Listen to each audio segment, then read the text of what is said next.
তো good morning everyone, welcome back to my channel popular 100 তোমরা সকলে কেমন আছো? সকলে সকলে খুব ভালো এবং সুস্থ রয়েছো। আমিও মোটামুটি ভালো রয়েছি। তো সকাল সকাল আমাদের টমি ছুটে চলে গেছে, টমিকে খুঁজতে বেরিয়ে পড়লাম। তো চলো, আমি খুঁজতে যাচ্ছি, তোমাদের সঙ্গে শেয়ার করছি, দেখতে থাকো। এখন বাজে 6টা, কেউ উঠেছে কেউ উঠেনি।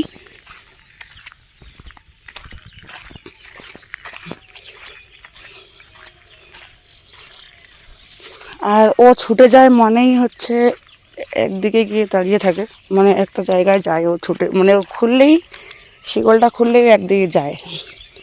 তো কোথায় যায় আমরা কম বেশি জানি। তো চলো, আমি ওখানেই যাচ্ছি, তোমাদের দাদাভাইকে দিলাম মেয়েকে ধরতে।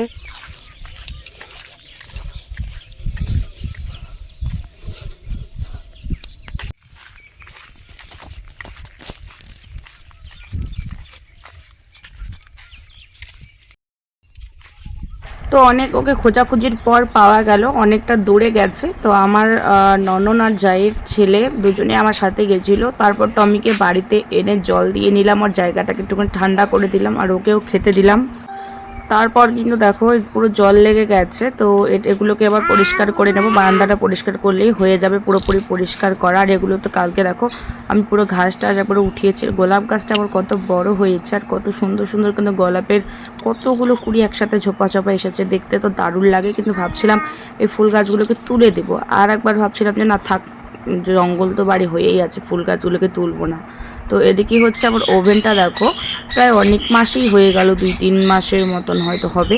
তো আমার গ্যাস শেষ হয়ে গেছে, আমি তো গ্যাসে কম রান্না করি তোমরা জানো। তো ওভেনটা না আমার নষ্ট হয়ে গেছে, নষ্ট বলতে কি উপরটা পুরো নোংরা হয়ে গেছে, অনেক দিন থেকে পরিষ্কার করা হয় না ওভেনটাকে, সময়ের অনুযায়ী অনেক কিছু কাজ করা হয় না। তার সাথে অনেক দিন বাড়িতেও ছিলাম না, তোমরা জানো।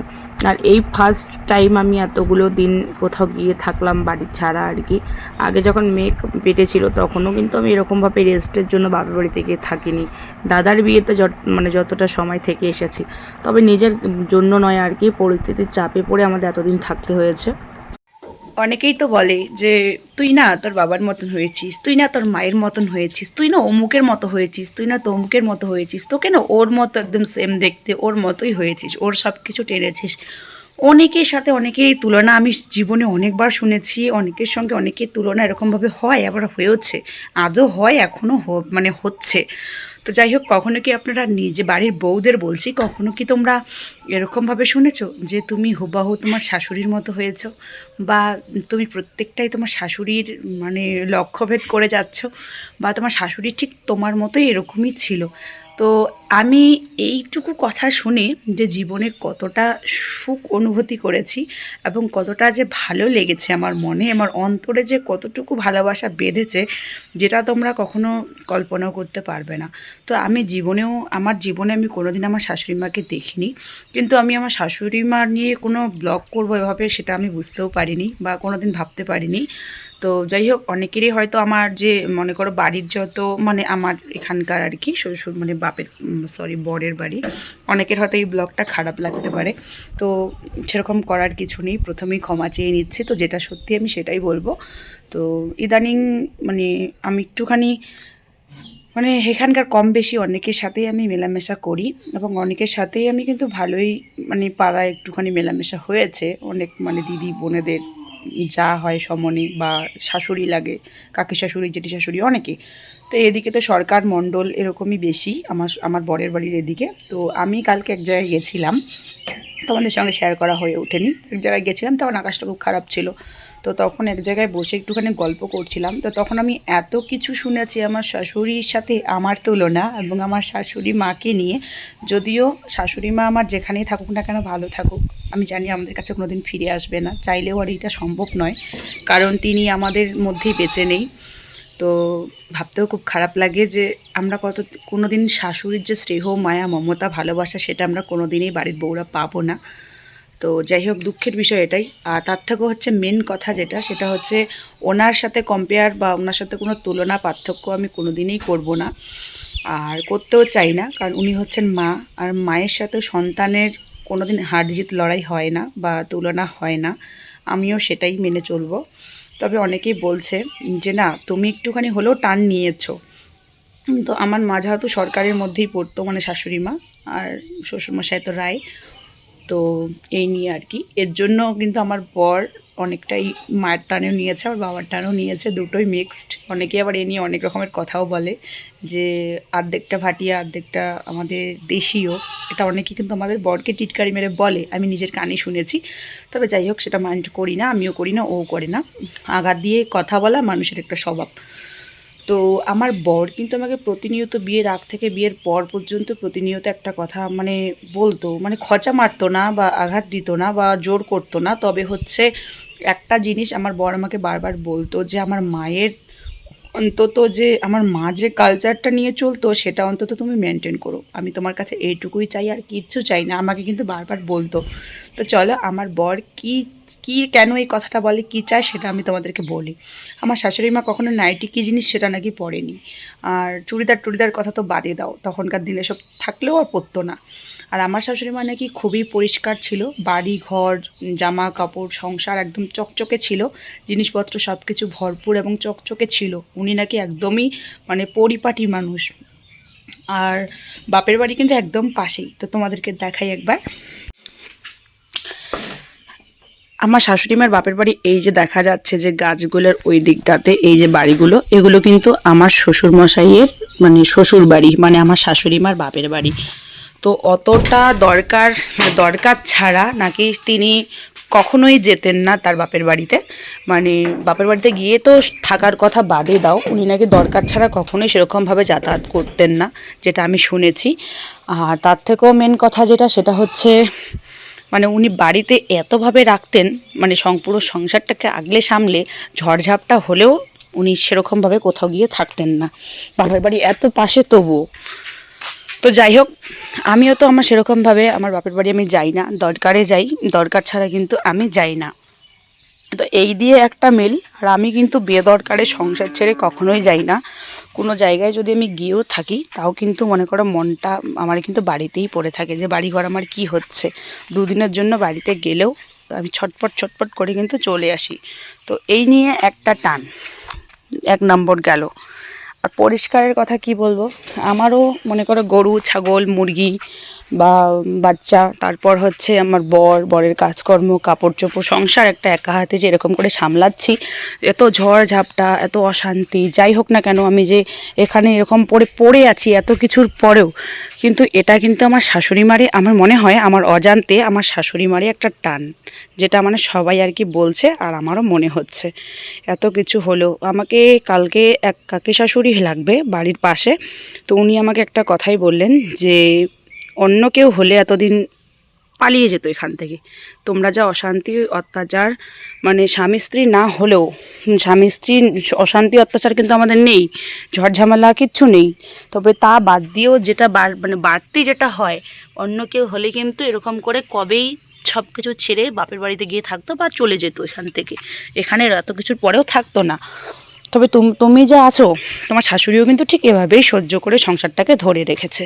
তিনি কখনোই এরকমভাবে সংসার ছেড়ে কোথাও যাননি একদিনের জন্য, কিন্তু ভগবান কি বলবো তাকেই তুলে নিল। এই কথাটা আমি কালকে শুনেছি। এবার শোনার পরে আমি মানে মনে মনে আর কি, মানে মাকে স্মরণ করছি, শাশুড়ি মাকে বলছি যে মা, তুমি যেখানেই থেকো না কেন ভালো থেকো, তবে তোমার যে শক্তিটুকু বাকি ছিল সেটুকু তুমি আমাকে দিয়ে দাও, যাতে আমি সহ্য করতে পারি, আমার ধৈর্যের ক্ষমতাটুকু তুমি বাড়িয়ে দাও। তুমি যে বাকি জীবনটা ধৈর্য সহ্যের ক্ষমতাটা তোমার ছিল বাকি ছিল, সেটুকু তুমি আমাকে দান করো। মনে মনে এটাই বলছি। আর ওই কাঁঠাল গাছ আর এই কাঁঠাল গাছটা কিন্তু আমার শাশুড়ি মার হাতে লাগানো, এইটাই আমার মানে সবচেয়ে বড় আমার বাড়িতে মায়ের আশীর্বাদ। তো যাই হোক, এই হচ্ছে আমার শাশুড়ি মায়ের কথা। তো বেশি কিছু আমি বলতে চাই না, বেশি কিছু আমি ওনাকে নিয়ে বলবো না, কারণ কিছু মানুষ রয়েছে, নাম নিচ্ছি না, পরে যদি আবার অশান্তি টশান্তি কিছু করে, তার জন্য আমি আমার এই বাড়ির ফ্যামিলিকে নিয়ে কাউকে দেখাই না এবং কাউকে কোনো কিছু বলতে চাই না কাউকে নিয়ে, কারণ আমি চাই না কোনো অশান্তি ঝড়ঝামেলা হোক। তো তার জন্য আমি এসব থেকে বিরত থাকি, এবং আমরা দুজন স্বামী স্ত্রী আমার সন্তানকে নিয়ে আমরা খুব ভালো আছি, আমাদের আর কাউকে কোনো দরকার নেই। তো চলো, এইটুকুই বললাম। আর আজকের ব্লগটা শুরু করছি এই বকবকানিগিরি দিয়েই। আর তোমাদেরকে আমি সকালবেলা চান করে নিয়েছি, জানো, সিঁদুর দিয়েছি কিন্তু বোঝা যাচ্ছে না, চুল দিয়ে ঢাকা গেছে, আমার কপালটা একটু বড় তো তাই। তো তোমার দাদাভাই কাজে গেল, ও কাজে চলে গেছে আর আমি রান্না করে নিয়েছি। রান্না করেছি হচ্ছে সেদ্ধ ভাত, আলু সেদ্ধ, ডিম সেদ্ধ ভাত, আর তার সঙ্গে হচ্ছে বরবটি ভাজি। তো চাও খাওয়া হয়ে গেছে সবার। আর কালকে আমি পুরো ওভেন টোভেন মুছে নিয়েছি। আর এই টেবিলটা ভাবছি একটু কভার লাগাবো। আর এদিকে হচ্ছে পুঁই শাক কাটতে যাব এখন। পুঁই শাক দিয়ে কুমড়ো কালকেও রান্না করেছি, আজকেও রান্না করব। তো চলো গরু ছাগল যেগুলো রয়েছে সেগুলোকে আগে ছাড়ি, কারণ অনেকটা বেলা হয়ে গেল, তাদেরকে এখন বের করতে হবে। আর এতক্ষণ থেকে কিন্তু বৃষ্টি পড়ছিল, জানো, এতক্ষণ থেকে বৃষ্টি, মানে ঝোড়ো বৃষ্টি, এত সুতা বৃষ্টি পড়ছে যে যার কারণে এরকম হয়ে গেছে। তো চলো, মুরগিদের ছাড়া হয়েছে, আবার ঢুকিয়ে রেখেছি। তার কারণ হচ্ছে এত দুষ্টুমি অত্যাচার করছে ওরা, যার কারণে মুরগিদের আবার লক করে রাখতে হয়েছে। আমার মোরগটাও অনেকটা বড় হয়ে গেছে।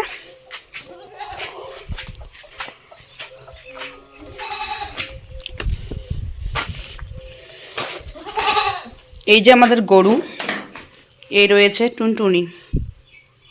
তো চলো এদের এবার বের করি। আর এই ঘরে এখনো জানলা কাটা হয়নি, মাটি দেওয়া হয়নি, আবার হাবল গাঁথনি বাকি রয়েছে, সেগুলো করব, তারপর এই ঘরে আসব। সকালে তো তাড়াহুড়া করে আমি নাইটি পরে নিয়েছি, আর এখন হচ্ছে আমি একটা শাড়ি পরে নিলাম। তো শাড়ি পরে নেওয়ার পর সিঁদুর প্রথমে একটুখানি দিয়েছিলাম, দেখো বোঝাই যাচ্ছে না। তো যাই হোক, এখন একটুখানি ডেপ করে সিঁদুর দিয়ে দেবো। আর তার মধ্যে হচ্ছে আমার কেন জানি একটুখানি সিঁদুর পরলে ভালো লাগে না, কারণ কপালটা অনেক বড়, তো এই কারণে। তো চলো একটুখানি সিঁদুরটা দিয়ে নিই। তো একটু দরকারে বাড়ির থেকে এখন বেরোলাম, তো দরকারটা সামলিয়ে আগে আসি, তারপর তোমাদের সাথে আবার কথা হবে। তো চলো পুরোটা দেখতে থাকো। এখন কিন্তু দেখো আমি ভাত টাত কোনো কিছু সবে রয়েছে, কোনো কিছু। তো এখন আমি পাস্তা চাউমিন মিক্সড করে একটা ডিম দিয়ে মানে একটু ভাজা ভাজা করে নিয়েছি। আর ওদিকে ডাল বসিয়েছি, সবজি কেটে নিয়েছি। তো চলো ওই ঘরে যাবো, ওই ঘরে মেয়েকে দেখতে দেখতে খাওয়া দাওয়াটা করে নেব। তো চলো।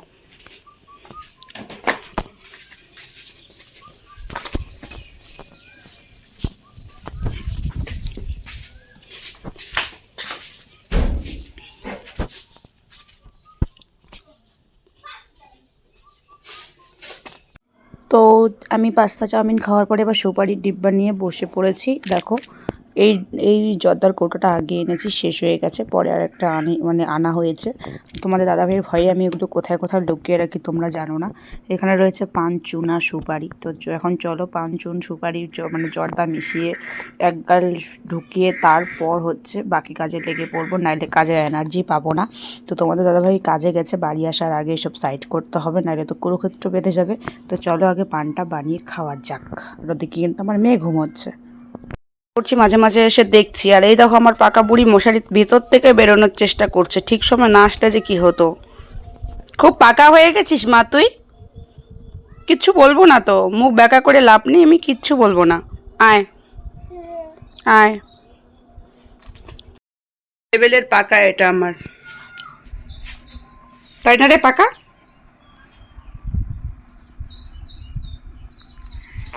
তো দুপুরে আর রাতের রান্না একবারই করছি। তো আজকে হচ্ছে পুঁই শাক দিয়ে কুমড়ো, আমাদের পুঁই শাক আর কুমড়ো দুটোই বাড়ির কিন্তু। আর এখানে রয়েছে ভেন্ডি ভাজি আর হচ্ছে পটল ভাজি। তো ভেন্ডি আমার খাওয়ার চলে না, মানে আমি পছন্দ করি না, পটল ভাজি আর ডাল দিয়ে আমাকে খেতে হবে। আর হচ্ছে কুমড়ো আর পুঁই শাক তোমাদের দাদাভাই আমাকে কিছুতেই খেতে দেবে না, জানি না কেন। তো চলো আমাদের রান্না টান্না সব কিছু হয়ে গেছে। আর আমি টেবিল, ওভেনটা পুরো কিন্তু দেখো সব কিছু একেবারে চকচকে করে নিয়েছি। আর মানে অনেক দিন বাড়িতে ছিলাম না, ঘর তারপরে এইসব সব কিছু একেবারে নোংরা হয়ে গেছে। আর এদিকে তোমাদের দাদাভাই হচ্ছে মাছ নিয়ে এলো। আর আমার কড়াইটা দেখো, যতই যাই করি না কেন কড়াইটার কালো দাগ আর কিন্তু ওঠে না। তো একবারে চলো রান্না টান্না সব কিছু কমপ্লিট করে আবার তোমাদের সঙ্গে কথা বলবো। চলো আজকের মতো ভিডিওটা এখানেই শেষ করছি। কেমন হয়েছে অবশ্যই কমেন্ট করে জানাবে, ভালো লাগলে লাইক, কমেন্ট, শেয়ার এবং সাবস্ক্রাইব করে আমার পাশে থাকবে। তো চলো দেখা হচ্ছে নতুন কোনো ভিডিওতে, ততক্ষণে সবাই ভালো থেকো, সুস্থ থেকো।